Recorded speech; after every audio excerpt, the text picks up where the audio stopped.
the Just As We Are podcast. I'm Katrina, a wife, mom in recovery, certified life and transformation strategist, community cultivator, lover of people, and student of life.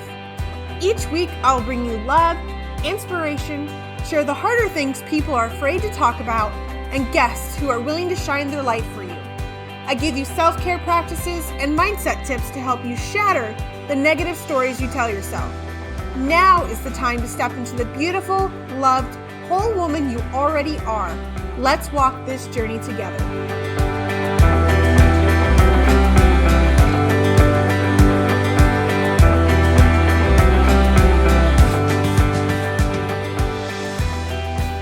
Welcome back to the Just As We Are podcast. I'm your host, Katrina Lely.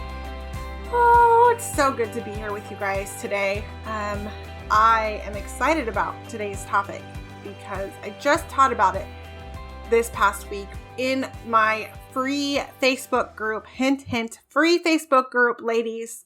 They're rooted in love sisterhood. I'm talking about it all the time. If you're not in there yet, go find and search Rooted in Love Sisterhood on Facebook. Hit join. All of you are welcome if you're looking for community.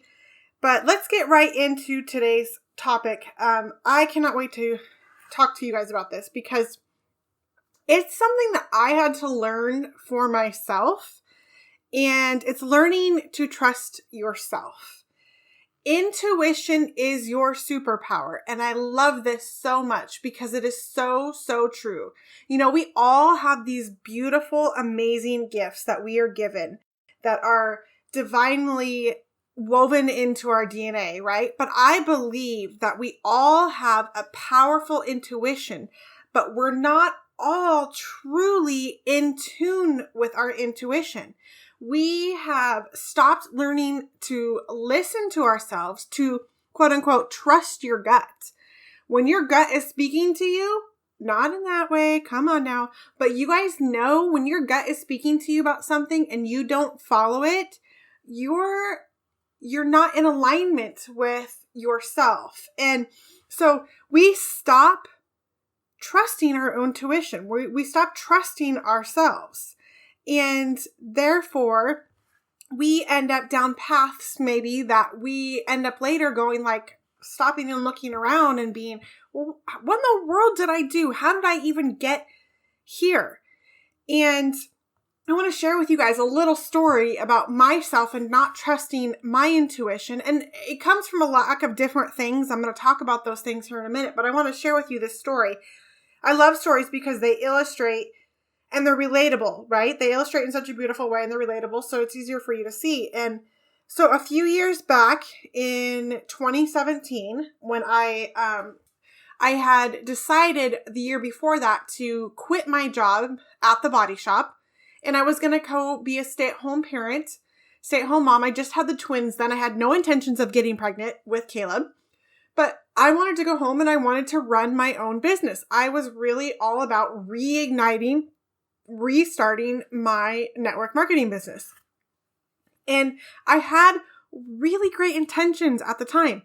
I was all fired up. I had calls with my upline and like I had an idea or a plan in my head. I didn't really have a plan though, you guys. Really, I didn't. I just had this excitement and motivation. And so it didn't work out.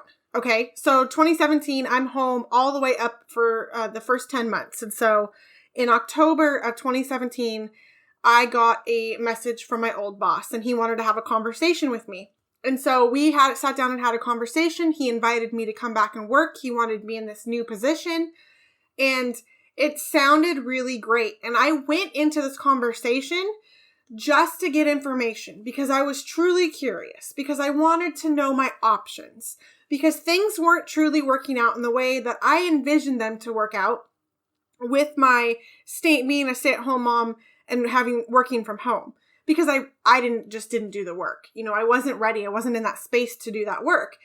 And so I went home that evening after our meeting and I was talking to Josh. We were sitting on our bed and I was talking to him and I stopped and I was like, okay, God, tell me, what am I supposed to do here?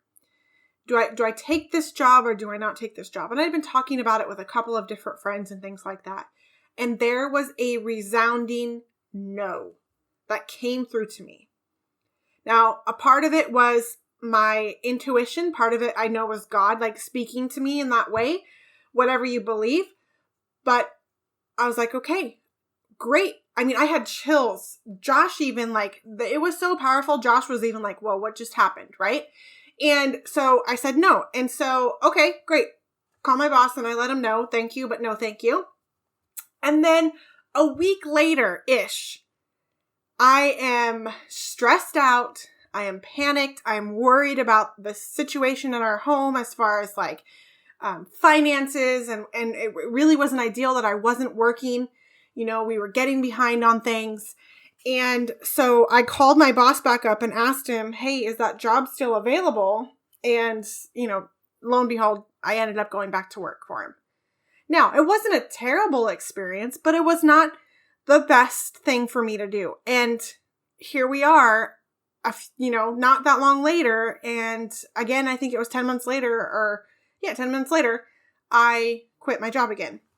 And there was a lot of awesome things that happened and there was a lot of not so awesome things happened. But I know that because I did not listen to I didn't trust myself. I didn't have the trust in myself to stick with what was within me, what I knew deep down. And instead I got worried and scared about all these outside things. And that's what happens is we have all these outside influences speaking into us. You know, maybe you're listening to your girlfriends and if you find yourself going to them like, oh, Becky, what should I do? Like, do I do that? Do I leave my job? Do I stay at my job? And, you know, Becky's going to have her opinion, or maybe Sam's going to have her opinion, whatever it is, but we're looking to the outside. How often do you actually make a decision and feel confident in it? And you're confident in knowing yourself. And some of the reasons we lose the trust of ourselves is some of these things that we're criticized. There's an outside source. Maybe you've been criticized that, you know, you've been told you're stupid. You don't know enough. What do you think you're doing? Who do you think you are? You hear the little whispers under people's breath. Oh my God, I can't believe she did that. Or, well, you know, my friend Becky, she doesn't think I should do this. Or maybe my mom and dad, who I love and respect a lot, they don't think I should do this. They don't think that I'm making a good decision. Well, their input can be important depending on who they are in your life and who they are in their own lives, but it's not gold, but we take it as gold. Because we're so afraid to make a decision, we're gonna put it off on somebody else. But we get criticized from an outside source. We get criticized from people we don't even know, right? Through this whole pandemic, we're getting criticized by people we don't even know about, whether you wear a mask, whether you don't wear a mask, whether you have people over, you don't have people, like all of the things. We get criticized. We lose trust in ourselves. Maybe you've made a mistake and something great didn't come out of that mistake. And so now you're like, oh, I can't do that again. I don't want to do that again. And then guess what? You were probably criticized by some outside sources. So those two kind of weave into each other. But if we make a mistake, instead of seeing it as an opportunity to grow, we look at it as something bad. Like, mistakes are a part of life. It's how we learn. It's how we grow. If that's what you're looking for, if that's the opportunity for you. Another reason we lose trust is we make broken promises to ourselves. How often do you ever say, like, I'm going to get up in the morning and I'm going to work out. I'm going to pray. I'm going to journal and I'm going to eat really good tomorrow. And then you wake up and you woke up later than you wanted to. Maybe you get your workout in, but you don't pray and you don't journal. And you end up having a cinnamon roll for breakfast or something like that.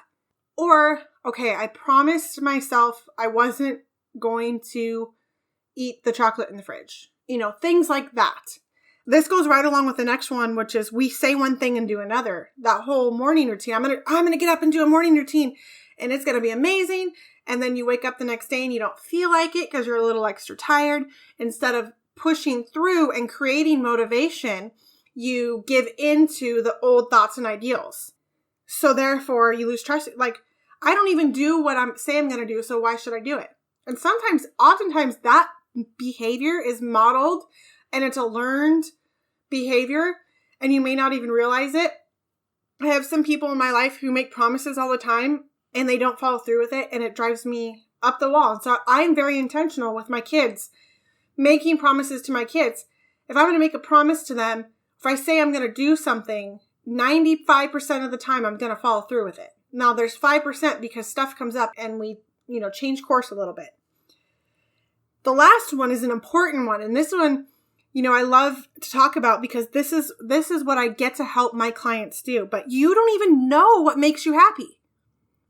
So you lose that trust in yourself because you don't even actually know what makes you happy, or you don't even truly know what you want to do.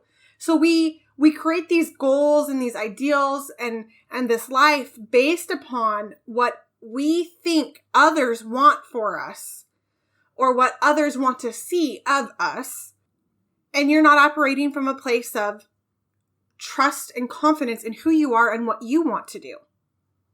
Not everybody wants to be a Pinterest mom, and not everybody is.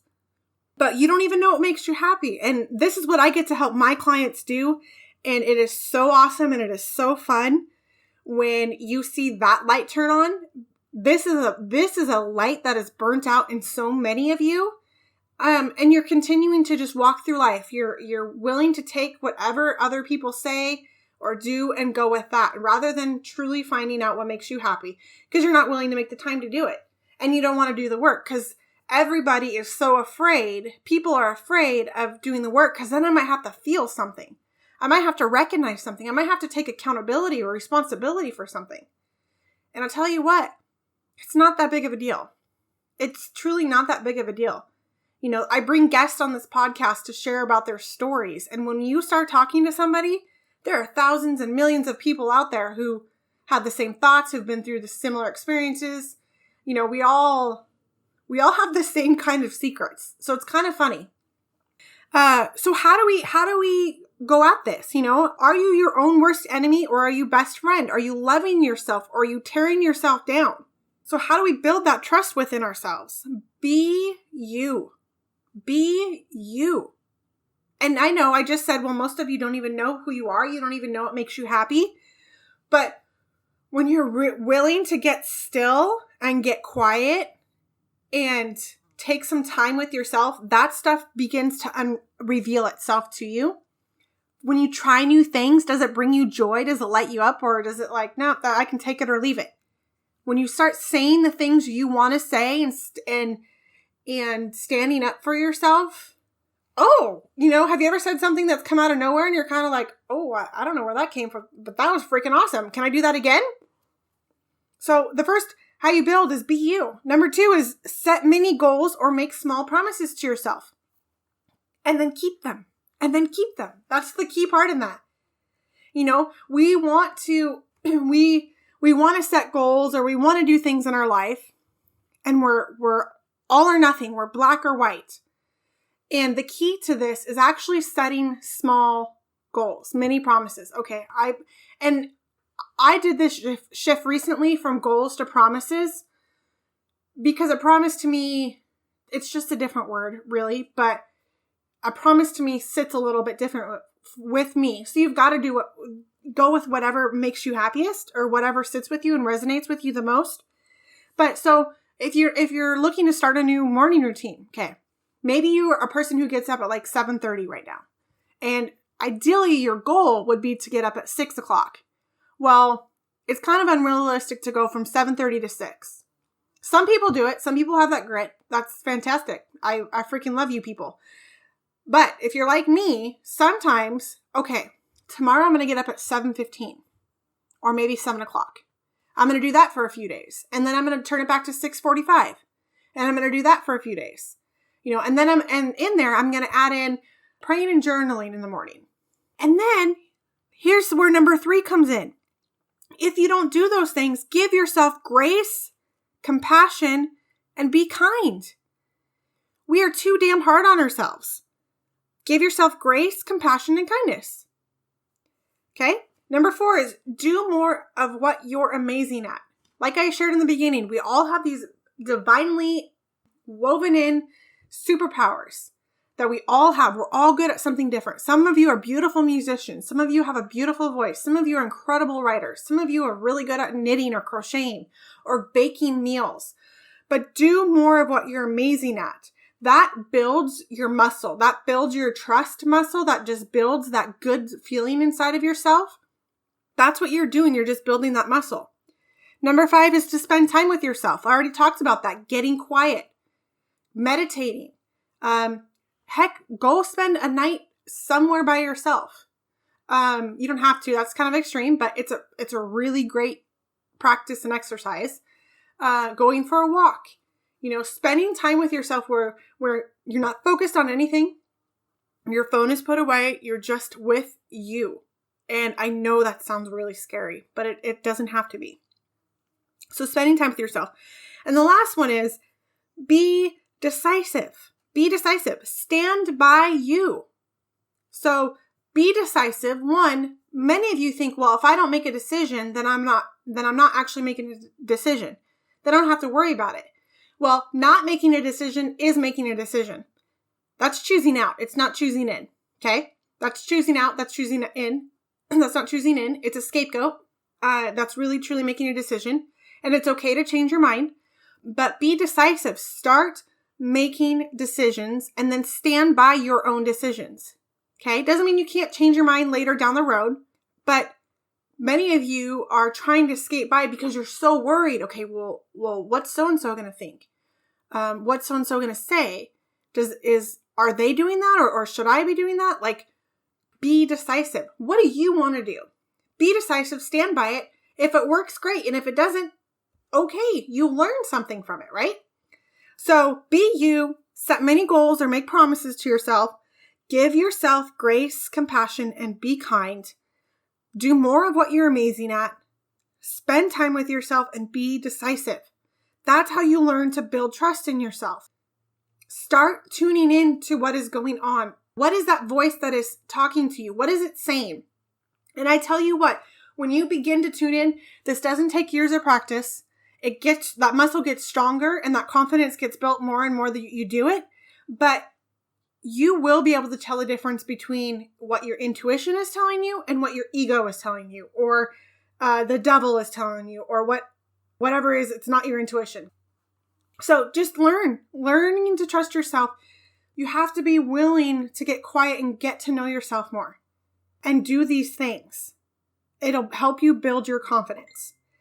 So I want to invite you guys as well. If you have not already registered for the free women's virtual event that's happening in October, put on by my friend Becca and I, make sure you guys head on over to my Instagram page, go to the link in my bio and hit Nourishing the Roots event.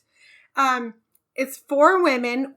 Becca is teaching things on health immunity, self-care, morning routine, and I'm going to talk about self-sabotage and escapism. We're also going to have a special guest come on who's doing yoga, which is going to be so much fun, you guys. And I'm telling you about this event because you're going to want to be there, because I am giving first exclusive access to my group coaching program to the women who are going to be there. You guys are going to get something really special to you that's not going to be available to the general public. So you want to be at this event. You want to bring a friend. You want to make a party out of it. And I am so excited for you guys. Head on over to my Instagram page. That's the easiest way to find it. Go to the link in my bio, Nourishing the Roots webinar, and I cannot wait to see you all there. Wait, don't stop listening yet. Just as we are, fam, I so appreciate my listeners. And you know what would be so incredibly awesome? Is if you just took a few moments, headed on over to iTunes and left me a 5-star review of the show. And if this episode resonated with you, share it with your communities. Tag me at Katrina Lelly. My message, my mission doesn't get out there without your help. Until next time.